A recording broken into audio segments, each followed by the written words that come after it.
Good evening and welcome to this. Recording in progress.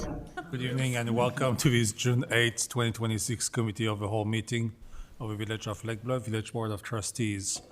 Clerk, please call the roll. Trustee El-Shamas. Here. Trustee Fisher. Here. Trustee Freed. Here. Trustee Hatch. Here. Trustee Renner. Here. Thank you. Next are non-agenda items and visitors for public comments. The Committee of the Whole allocates 15 minutes for those individuals who would like the opportunity to address the Committee of the Whole on any matter not listed on the agenda.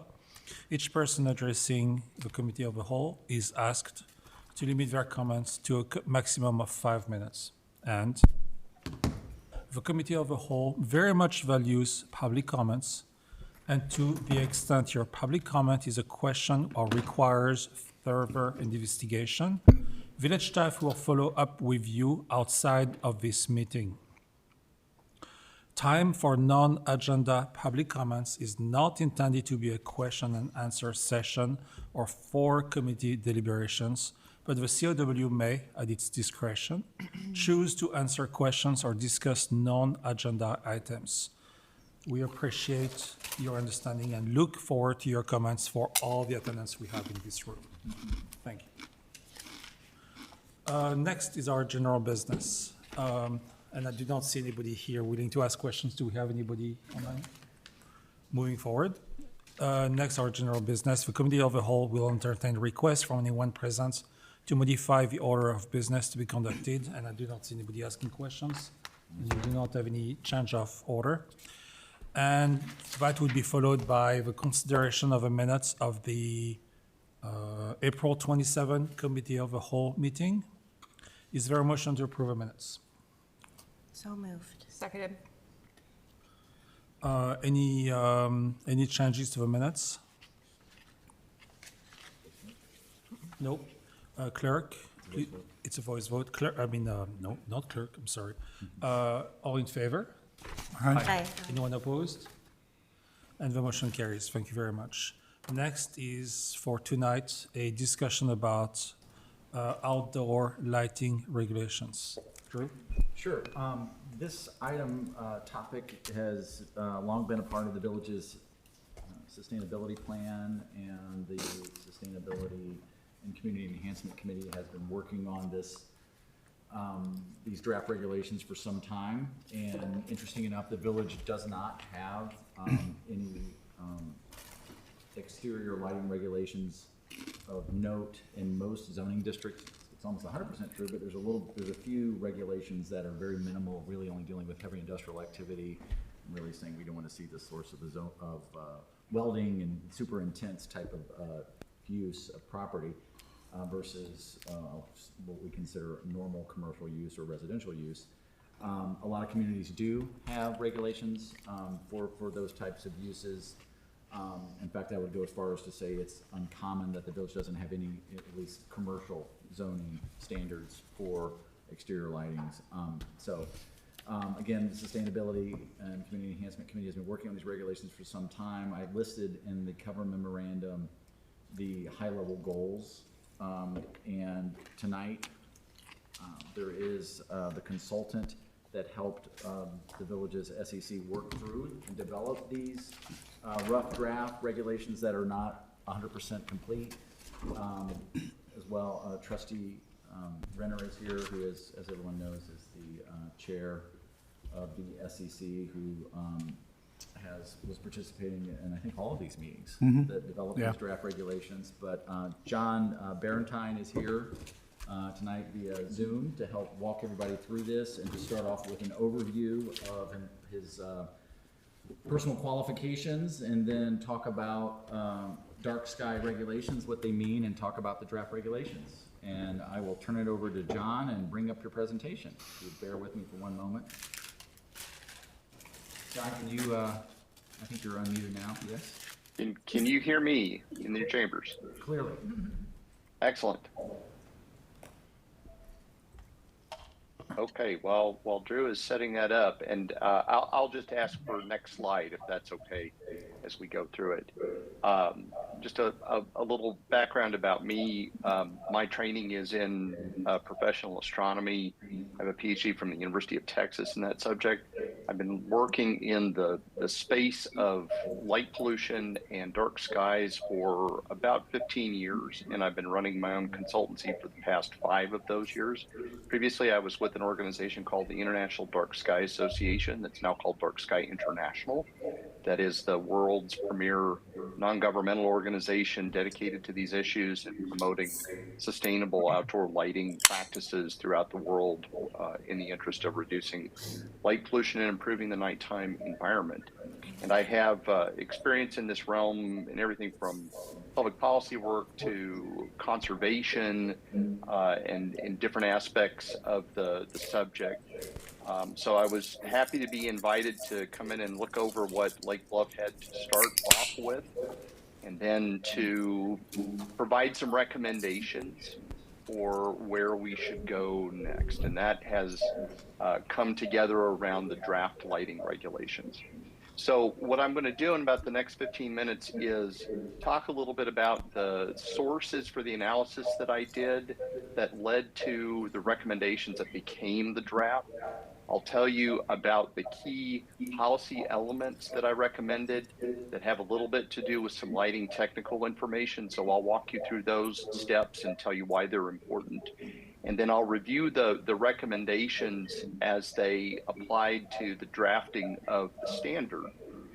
And then once we've gone through that, I'll be happy to take your questions or explain any of this any further. So the goal will be that the committee has a good understanding of what they're being asked to consider, and then we'll therefore have good information as far as making a decision on next steps.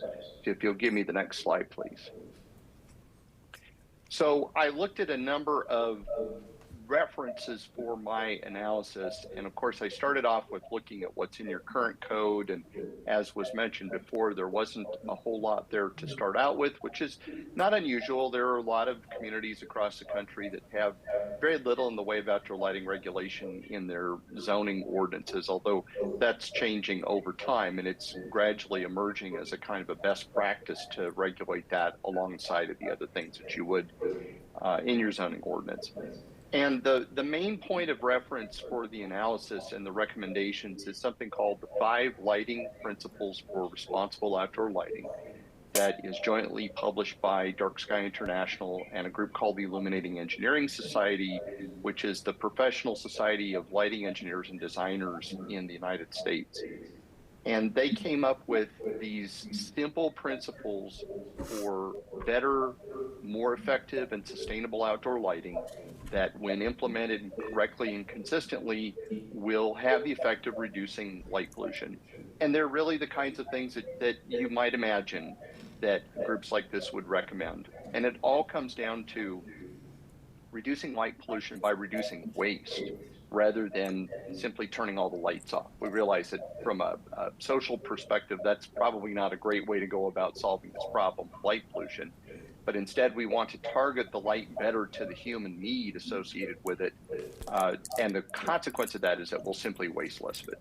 So these principles are, like I said, kind of what you would expect, making sure that the light is useful, that it serves a human purpose, targeting that light to where it is needed and making sure that we're not illuminating beyond that if we can help it, setting the level of the lighting appropriately. To be honest, compared to the recommendations of groups like the Illuminating Engineering Society, we tend to use vastly more light than has been shown to be safe and effective. So ensuring that we're not providing too little, but also that we don't go overboard and provide too much, which leads to problems like glare and reduced visibility at night.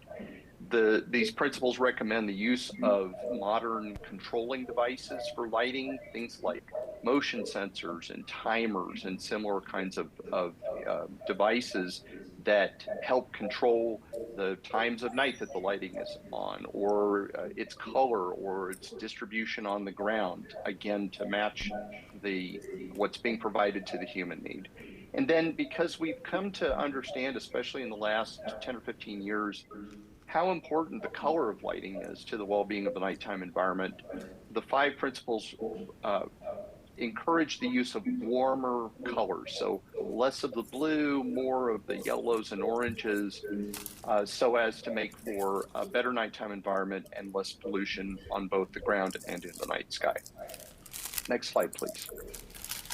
So in addition to this, I pulled in a few other sources in coming up with the recommendations. I looked at Dark Sky's International Dark Sky Community Program guidelines. They have a certification program for communities that meet a number of requirements, including a policy requirement.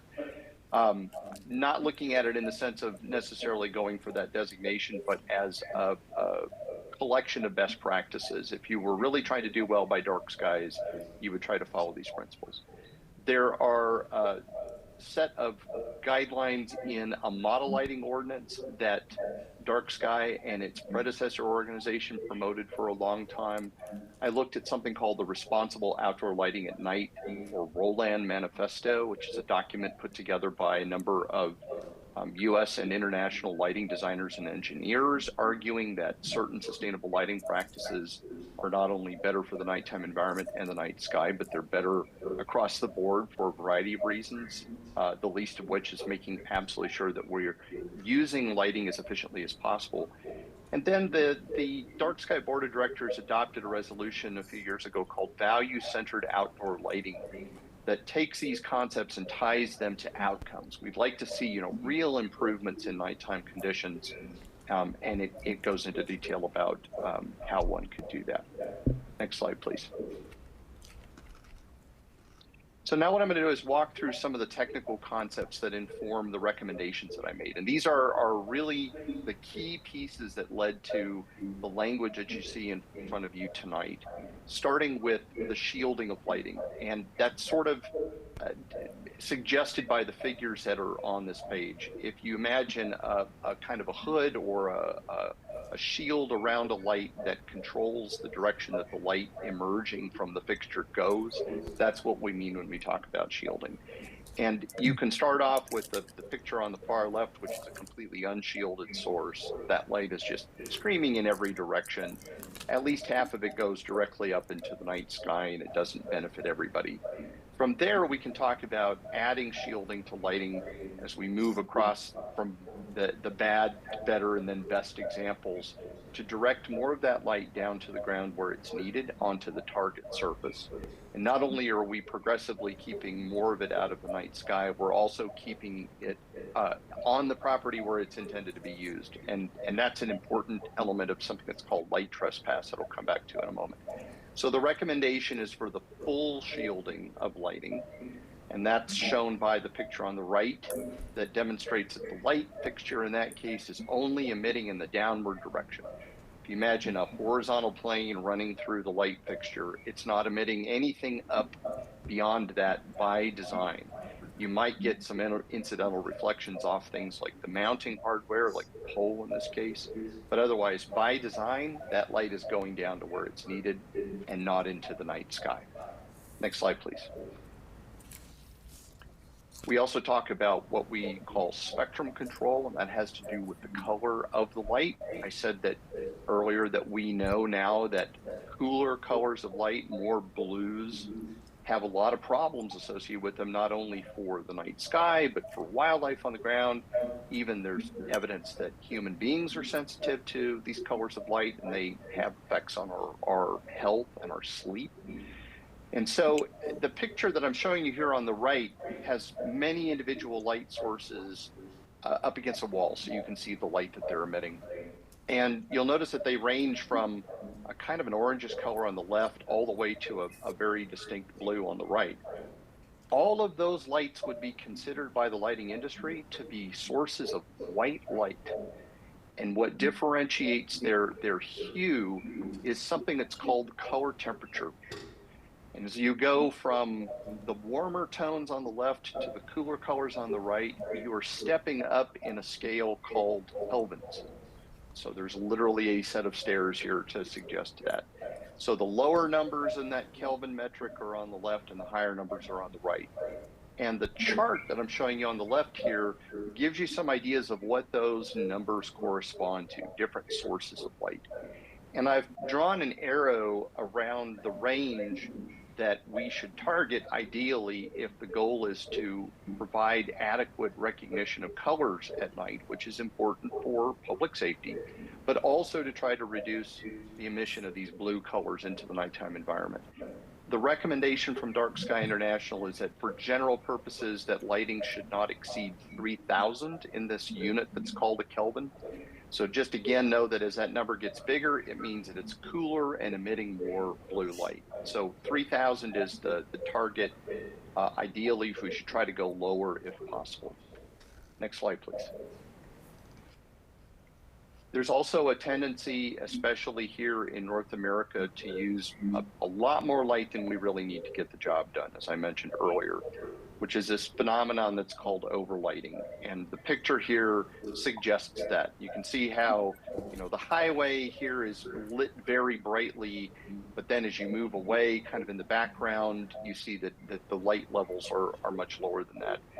And the problem that this creates in particular for safety is that you go from these areas that are very brightly lit, like under the canopy at a gas station, in a parking lot at a big box store, let's say. And you leave that parking lot or you leave the gas station, and then you're out on the street where the light level is vastly lower. And the transition happens so quickly that your eyes don't have time to properly adjust to it. And that's a real safety concern. At the same time, we're also doing a disservice to people who are using these lighted spaces at night. I mentioned effects like glare and reduced visibility that comes from high light levels. And it also represents a waste of resources. Even with very energy efficient sources of light like LED, if we're using more light than is really called for, it's just waste all the way around. So lighting allowances that scale with uses to prevent that waste, reduce glare, limit this phenomenon of light trespass is what we're aiming for. So setting the light levels appropriately according to recognized international standards is what we're after. Next slide, please. Limiting the duration that lighting is used during the night is another tool in the box, as it were. Broadly speaking, these are called light curfews.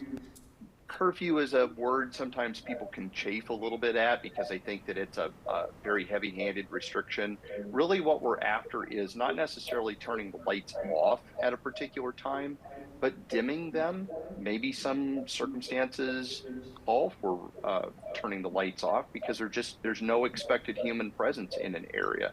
And I know people like to have some light on around their property at night because it makes them feel a little more secure. This is a great opportunity to use these controls that I mentioned, things like timers, like suggested by the picture in the middle here, motion sensing switches, and other kinds of electronic devices that can dynamically vary the lighting level through the night in order to respond to needs. So it's still a win, even if we're not switching the light off. If we're dimming it considerably overnight, you still get that feeling of reassurance without blasting the light at maximum power all night long, when there's really not a good reason to need to do that. So we're looking for compromises wherever possible, and the uses of modern technology to enable that are a good and well-tested approach, I would say, at this point. Next slide, please. I've mentioned light trespass, this notion that light that's generated on one property, leaving that property and landing somewhere else, often where it is not wanted, is a real problem. It drives complaints and disputes among neighbors. It's certainly something that a lot of people consider to be a nuisance. Everybody is familiar with the experience of, having a neighbor who has a porch light that's on and it's not very well shielded and it's very bright and it's shining in your windows at night. And it's, not that you don't want your neighbor to use a porch light, because of course it's important to be able to see coming and going from the house at night and making sure you don't trip on the steps on the front walk. But it would be nice if that light were really contained to that surface where it's intended and is not shining in the windows of the house across the street. So to the greatest extent we can, we want to try to limit this phenomenon of trespass where the light crosses property boundaries and lands somewhere else. And I think that's consistent with a notion of not only property rights, but the responsibilities that go along with property ownership in being a good neighbor. And if we can cut down on these instances of light trespass through better design and well-enforced policies, I think you'll also then see a decrease in these neighbor complaints that, to be honest, municipal governments, they really don't like to get into the middle of that. And so this is a way that we can help discourage that tendency to trespass. Next slide, please. And I encourage all municipalities to ensure that their lighting is regulated in substantially the same way that they're asking their residents to be mindful about their own lighting.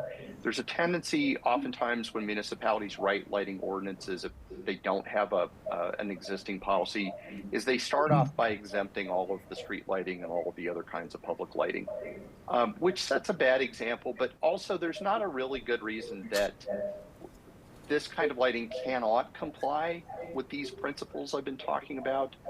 With modern equipment, modern street lighting, again, you're going to set your light levels according to need. The IES publishes recommendations for this for all kinds of lighting, including street lighting. So exempting it to lead to bad outcomes is probably not a good idea. So municipalities, I feel at least, my recommendation is that they should follow the same lighting ordinances that they ask of their residents and their business owners, for example. So including that regulation in a sensible way is considered to be a best practice. Next slide, please. And lastly, there's a concept called amortization, by which we gradually retire the bad stuff and we encourage its replacement with the good stuff. You could have that happen naturally as lighting fails in place, assuming that people are going to know what the code requires in cases where they don't have to get permits, and they're generally going to tend to buy better products, so that we go from situations like in the picture on the left, where you have a lot of glare and the light is it's kind of cool in color, it's trespassing, etc., to the situation on the right, where now it's all very well shielded, it's contained on the property, it has that warm color that we're after. And that could be done by gradual retirement or by compliance triggers, things like a certain amount of renovation that's done to a property. But an emerging best practice is when you enact a new ordinance, yes, you grandfather in all of the lighting that already exists, but then you set a schedule for retiring the non-compliant lighting in a reasonable amount of time to give people a chance to, account for this in budgets and that sort of thing. So on a reasonable time scale, the expectation is set that the bad lighting will be deliberately brought down and will be replaced with better lighting, but on a time scale that is reasonable and appropriate, so that it does not unduly burden anyone with costs related to compliance. Next slide, please. So now I want to go through the recommendations that I made to the village in designing these lighting standards, beginning with some general language about things like, what's the purpose of the ordinance? What is the village trying to achieve by enacting it? And I'm happy to see that in the draft that you have before you, that the 5 lighting principles have been written directly into that purpose statement, so that it sets a very clear agenda. What is the reason for this ordinance? What is the expected outcome? This kind of preambulatory language is helpful in later interpretation. If you don't quite know what something means, especially, for example, if a judge has to make a decision about this and they don't have a background in the subject, setting forth the reasons for enacting the ordinance and the desired outcomes are often very helpful in that regard. So I'm happy to see that. I recommended adding some particular technical definitions to the document to line up with the definitions that the IES uses. These are universally understood through the lighting design and engineering community, and so standardizing those definitions is a good idea. Also including lighting zones. which I didn't call out specifically in the technical section earlier. But what lighting zones are is a kind of an overlay on your existing land use zones where you can have allowances for lighting that scale according to the expectations of traffic patterns, land use intensities, uses of properties that are in these different zones, so that the areas that legitimately need more light are given that by rights in the ordinance. And they do it in a way that is familiar to a lot of people with zoning. So we've put definitions of the lighting zones, and there's a map that's in your packet that shows what have been identified, at least preliminarily, as the zones corresponding to the allowances in the standard. I recommended an amortization period not to exceed 10 years. They've shortened that a bit in the current draft. And that should apply whether or not there's any other kind of a compliance trigger, like a resumption of use after abandonment or a renovation above a certain percentage of the assessed value of a property.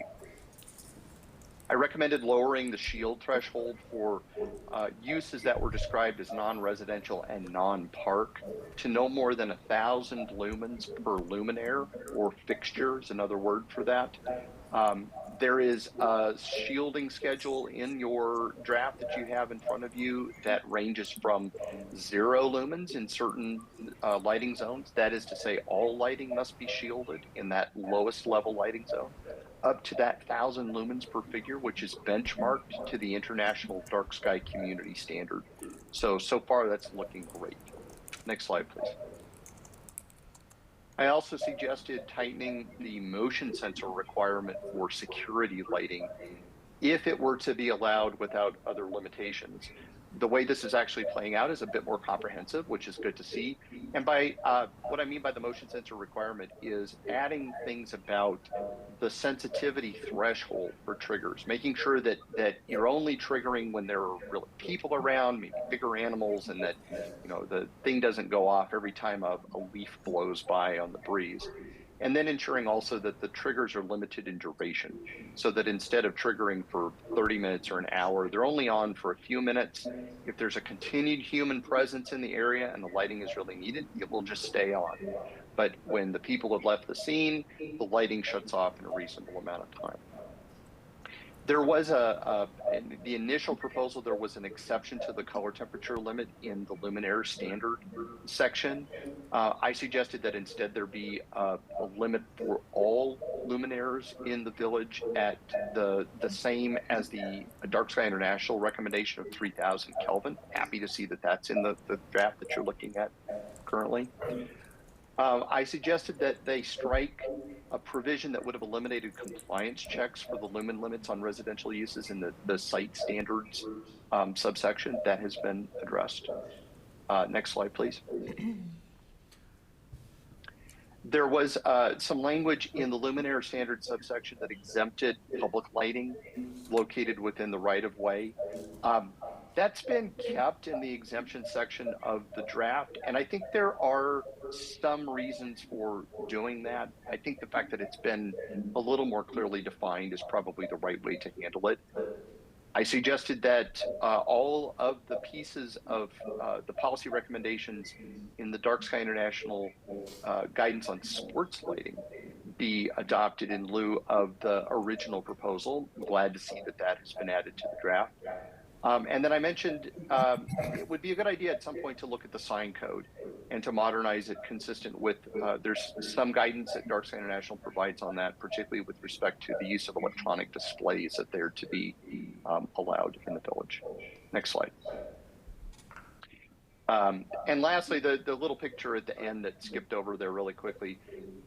What I intended to do was to give you an ordinance that would gradually move the village from an image it's more like on the left side, where you've got lots of light sources, you've got excessive decorative lighting, you have unshielded light, it's very blue in color comparatively. A lot of the early lighting products that went in when LED became available were those higher color temperatures with more blue light emission. And gradually, by putting in each of these policy pieces, that we could get to something more like on the right side. And you'll notice that the lights on the houses are going off as you move from left to right, which is intended to mean it's also later at night. I've had people look at this and say, are you proposing something having to do with regulating indoor lighting? We are very definitely not.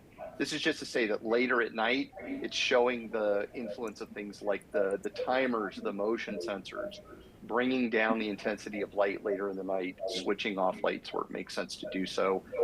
We think this is better all around for people, for wildlife, for the environment, for the bottom line of the village and its residents.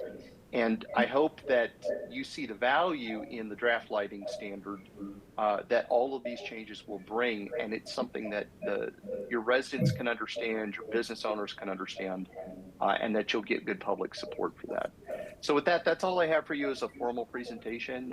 Again, happy to take your questions about any of the particulars, whether it's about items in the presentation or items in the draft lighting standards. Drew, if I could add a few things too to the end of this. We really appreciate your help, John. I started this a while ago using the model lighting ordinance, got as far as we could, got a draft, and then I realized I had to give you a call and bring you in to help us take it over the finish line.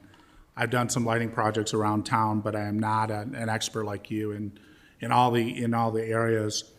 I would mention that we've included commercial and residential exterior lighting in this. But our building engineer code officials can confirm that Illinois does comply with ASHRAE 90.1, and the Illinois Energy Code has specific requirements for exterior lighting on timers or turning lights off halfway at a certain time and then all the way off at another time. So some of these energy codes, and it wasn't really necessarily meant for light pollution in Illinois, are already part of the commercial building. So if they were to develop a new school that receives state funding, if they were to develop a new courthouse, if they were to develop a new, commercial development, it would have to require, the outdoor lighting would have to have some of these controls in it that would help with the light pollution. Also, anything that we've done that has been LEED certified, typically the Target parking lot, the school, have both interior and exterior lighting requirements for light pollution. I would say that among the things that the committee wrestled with, as John mentioned, was armaturation and what we were going to require of residents and or commercial facilities to come into a compliance over time. That was a lot of debate with, you can imagine some members of the SEC committee being very, let's do it right away, a la the leaf blower ordinance. Let's not wait, let's go the whole thing. And then, so it was back and forth on that. There was a lot of discussion on how this would be enforced, how the village would handle, certain aspects of this compliance. Now, I know that when we get developments in, they typically, when they come to the architectural board or the zoning board or even the village board, they typically include lighting photometrics, right? Cuts of fixtures. There's discussions when they're asking for special permissions or special approvals where we can ask questions that aren't in our ordinances and say, hey, you want this? What are you doing with lighting? So some of that is already, in terms of approving plans, is already in the village process to a certain extent.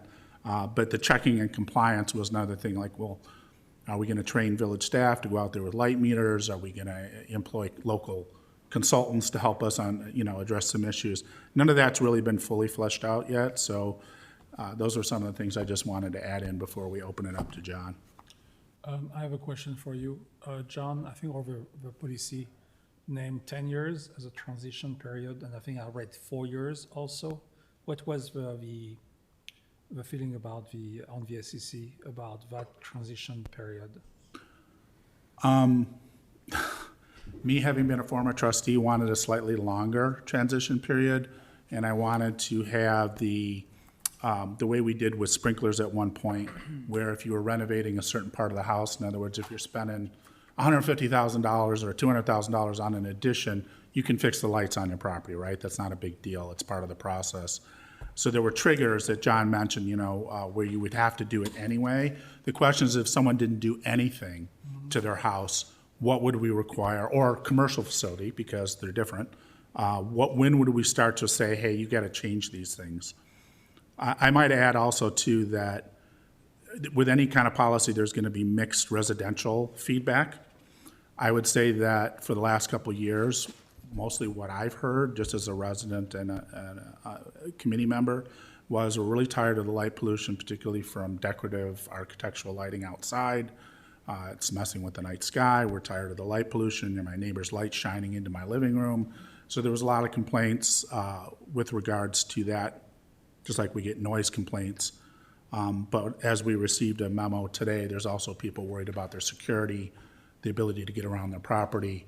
And I would point to timers and point to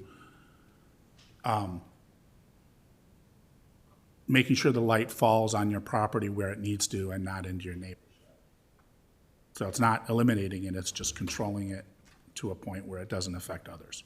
Or up in the sky, which affects wildlife and the general light glow of the town. So. Thank you, Brian.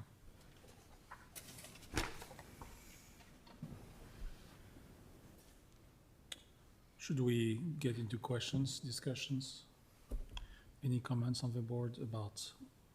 So although I absolutely appreciate light pollution and the birds and all these things, but when I'm looking at the picture on the screen, to me it looks like the train station or something like that. In the picture on the left, that's the before, like, is very lit up and you can see where you're going and, you know, for safety precautions and stuff like that. And then I look at the picture on the right and it's much more dim and a little bit scarier. And so I think when I think about my street in Pine Court, we have one light and it's so dim and it's so hard to get around there at night when I'm walking my dog. So I understand both aspects of that. And I just think for public safety, how does that apply to areas like the train station or other areas that we have a lot of villagers or other people who are coming in and out of our village that need to be provided for safety? I understand timers, but I just think that sometimes, like in that instance. Yeah, I think, and John, you can answer this, but I'll just give my basic lighting designer. The difference between uniformity across the sidewalk, highlighting shadows versus, you know, kind of being blinded. You can see on the left, there's still pockets of darkness. So it's not just the light, it's the uniformity across the surface that you want to get to.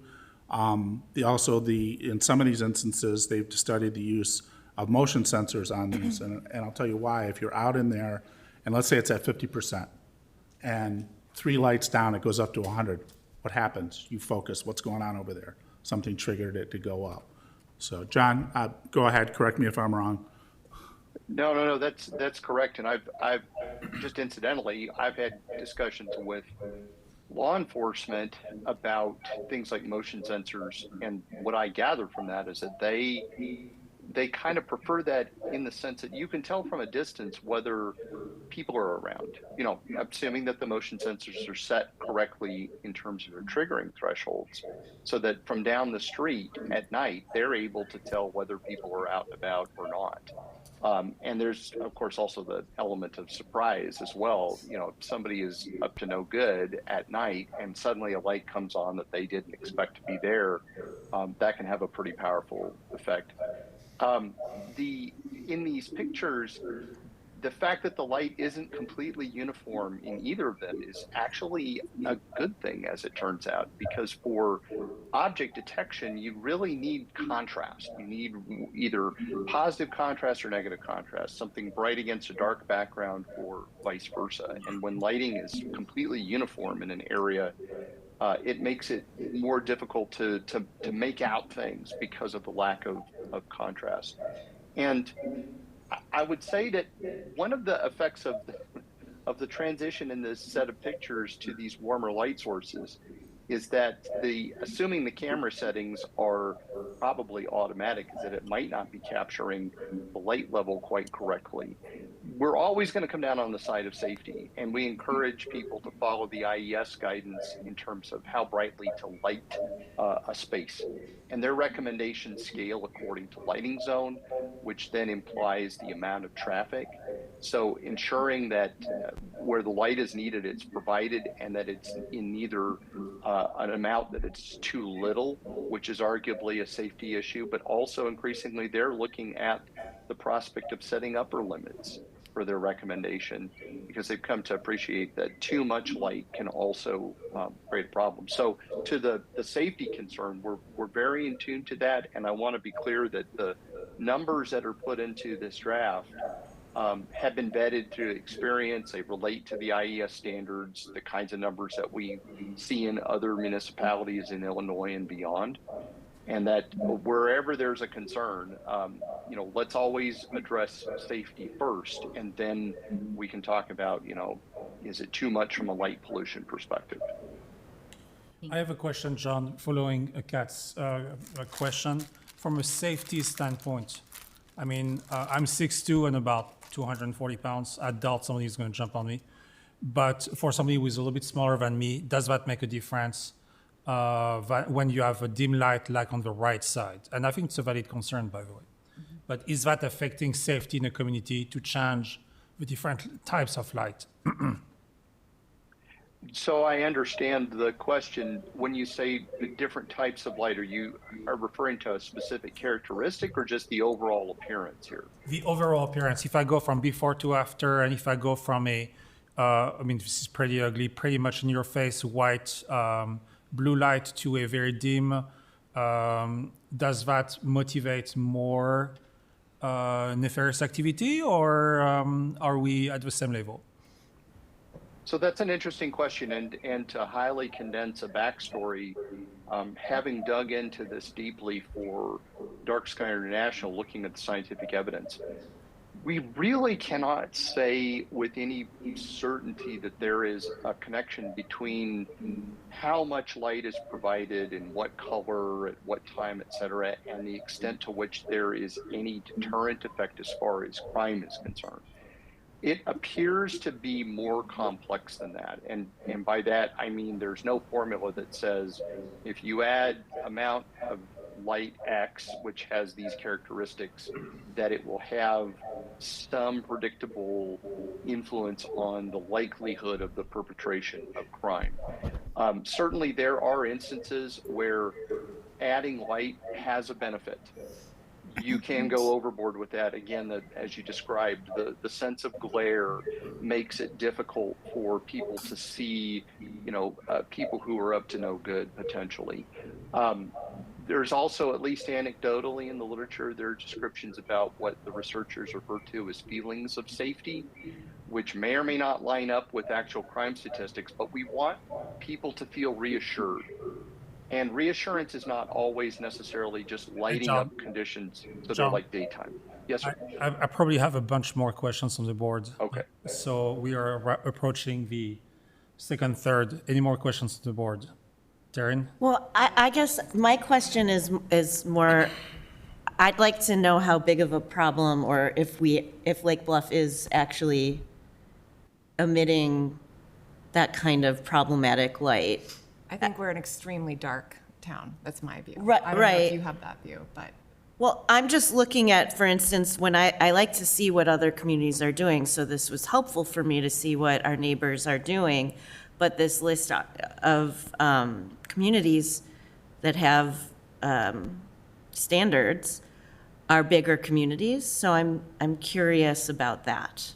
I suppose that, is my question making sense? Was there like Yeah. an assessment of our Yes, is there current state? that's John, it. Is there a standardized measurement, like when it comes to tree canopy, there's a specific rating that's provided about the village has like a 97% coverage for tree canopy in terms of that we have a strong presence of trees in our community, and that is rated across the Chicagoland area.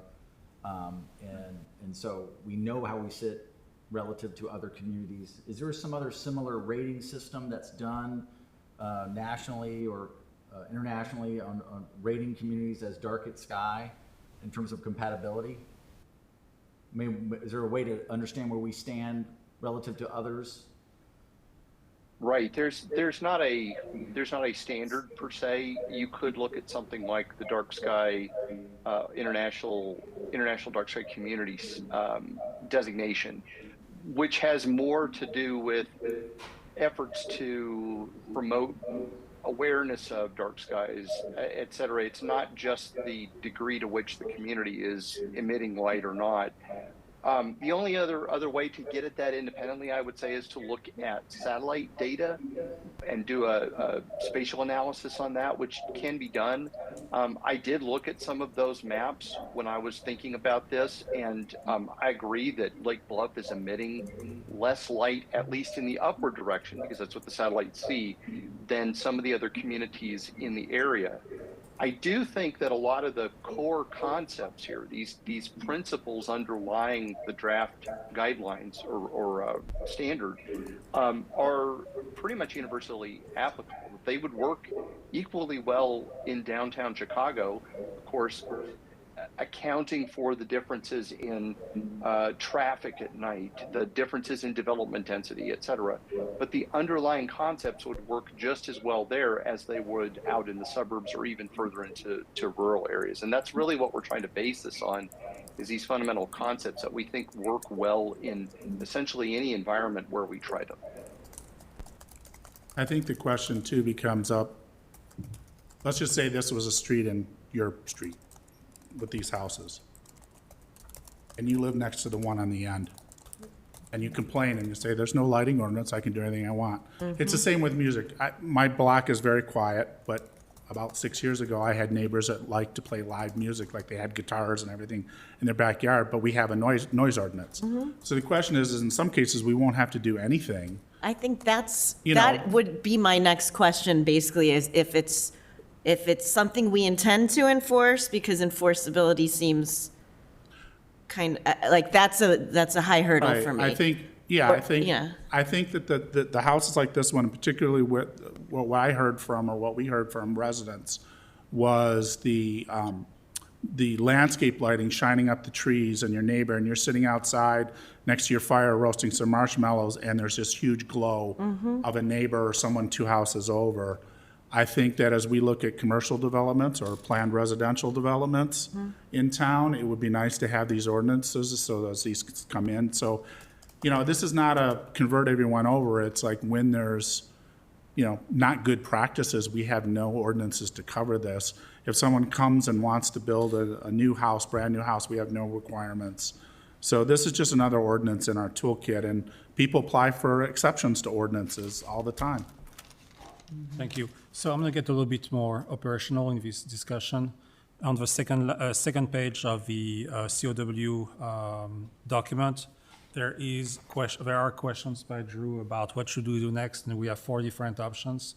I know that you guys have all not set an opinion about that, or you don't have questions that are being answered, but I would like to get to know on the board what you guys think about where we should go next. So You can add another one, is continue the conversation another time. That's always an existing option. because I think we're going to run out of time Yeah. on that one. Or we can run another 20 minutes, but I'm not sure that would be enough. So please look at that second page and asking question to John, where are we from your standpoint? Thanks. I think you are well along. Just to quickly answer that, I looked at the current draft as it stands right now, and there's a lot of very good in it. I think it's been adapted pretty well to your local circumstances. And if you wanted to proceed down the path of enactment, I think you've got something in hand right now that would get you where you want to go. Thank you, John, but I'm not sure if all the trustees have had their questions addressed. Rafi, you wanted to... Thanks, Regis. I actually, and thank you, John. I've got a list of like 15 questions I'd like to at least understand before even giving my feedback here. John, I'm brand new to all this, so please answer me like you would a kindergartner or a high schooler here. What is the issue with light pollution? Is it harmful to animals and migration patterns? Is it harmful to me and my kids? What's the problem? I would say it is all of the above. And to highly compress an answer here, light at night in our environment is something that none of us is really well adapted to. Whether we're humans or animals, it has an effect on the night sky. It represents waste, as I've been saying, so it's a financial cost. But increasingly, at least on the research side, people are starting to view it as an environmental pollutant that has some real world consequences. And those consequences being, Harm to ecosystems, wildlife that's not adapted to this. We know it disrupts circadian rhythms in people. It causes disruption of sleep. It's been implicated in all kinds of health problems. And to think that at a certain level it's avoidable, this is something that we could easily deal with this problem so that we could avoid these effects. thank you. John, if you don't mind, I'd like to just ask a couple more questions. Are you aware of any state or federal incentives for communities that enact these types of ordinances?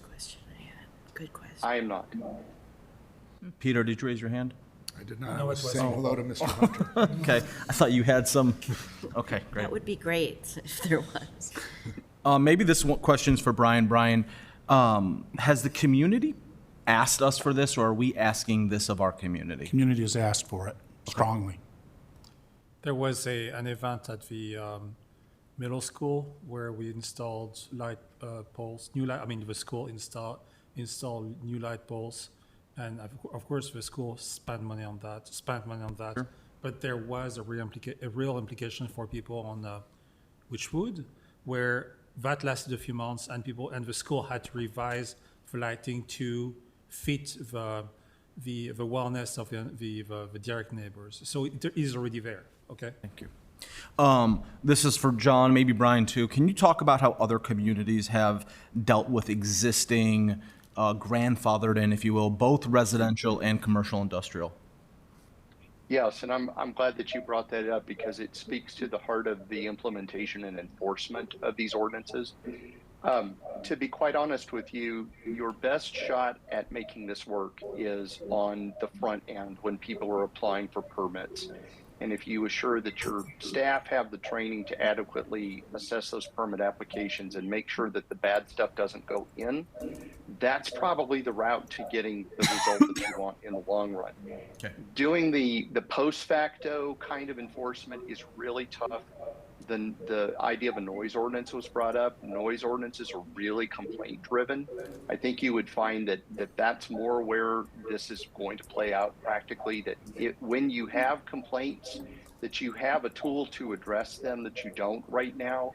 And over time, this combination of the better stuff going in on the front end, the old stuff being retired, a lot of which will be attrition. LED products aren't lasting as long in the field environment as people hoped they would or has been advertised. So as that stuff fails on its own, with good education and awareness in your community, people know what they're looking for when they buy new products, and you won't have so many complaint issues afterward. Thank you, John. Two quick ones. Drew, this is for you. In the last 10 years, to your recollection, how many resident complaints have you gotten? Tens, hundreds, thousands? Less? Probably fewer than 20. Okay. And a lot of times on this exhibit that's showing right now on the left, a lot of them have dealt with ComEd lights, along the street where we've been able to, we've replaced most of them with LED that are more like the ones on the right. They still, because of their height though, you can still see the sources. One or two a year? So Not a lot. the famous one was the library on the side with the white light. This is true. And so that actually caused us trouble and all that, Yeah. But that, in fairness, that they didn't go through the proper process, and we got that corrected. Yeah. So there is design review that works on exterior modifications to those types of structure, zoning properties. Okay, thank you. John, another question for you. This draft ordinance that we have in front of us, let's just say we enacted it tonight and we want it to be the good village and do it and not exempt ourselves from it. What would it cost the village to be 100% compliant with this draft ordinance? I was not asked to do an analysis like that, and I couldn't begin to guess. Brian, any kind of, What do you mean be compliant? our village lights, our public works buildings, all of our village-owned lighting, are they all compliant with the draft ordinance here? I don't know if they're all compliant, and this is where we got to the attrition and the requirements for when those lights have to be changed. Obviously, every so often, so many years, you're gonna replace probably not the pole, but, the head, and at that time, you should do it. The question is then, okay, when you replace it with something good. The second question is if we give you 10 years or 5 years, is that enough time for you to budget over 5 or 10 years to put a decent light fixture in? It's fair. I'm just wondering if we were going to ask this of our new developers in our town. Yes, and new developers, it's not a cost issue. It's just choosing the right type of fixtures. In Right, fact, it should cost them less. Sure, okay.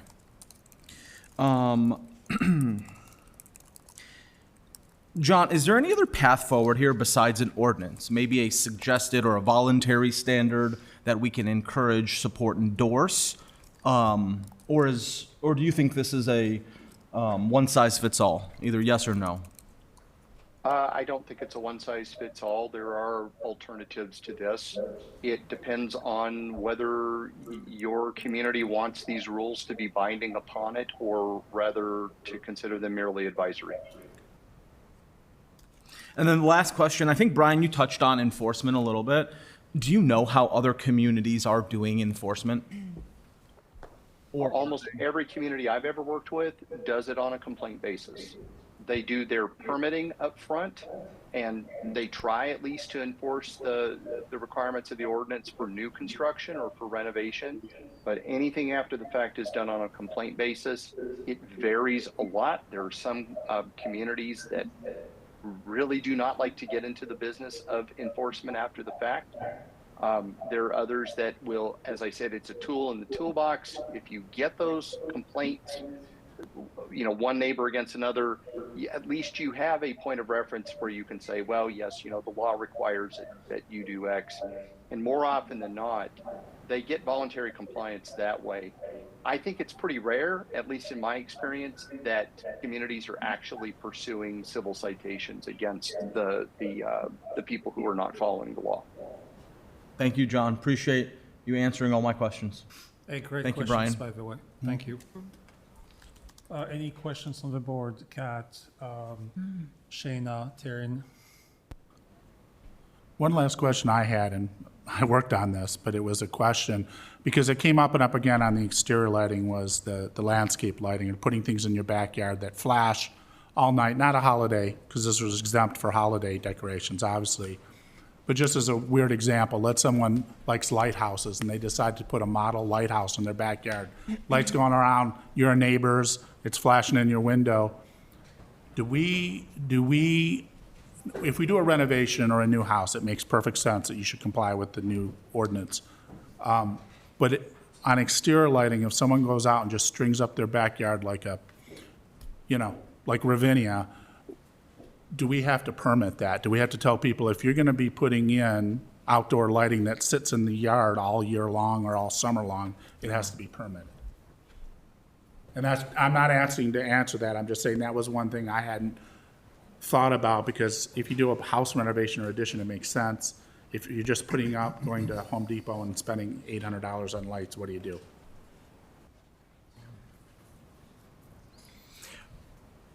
Go ahead. I had a totally separate question, so if that's on that go point, ahead. then, okay. So- Just a question about the timer requirements. What is the point of the timer? Is it to be that it shuts off after like 4 hours or something, or at a certain hour? Because I saw numerous places in the draft where it said, string lights have to be on a timer, or, ornamental lighting has to be on a timer. So, but it doesn't say, and can only be 4 hours long, or can only be until midnight. What are we getting at with the timer? We're trying to shut it off at night after a certain time. Yeah, so So people don't leave it on, they turn it on, they go out and have their, party in the they backyard. forget.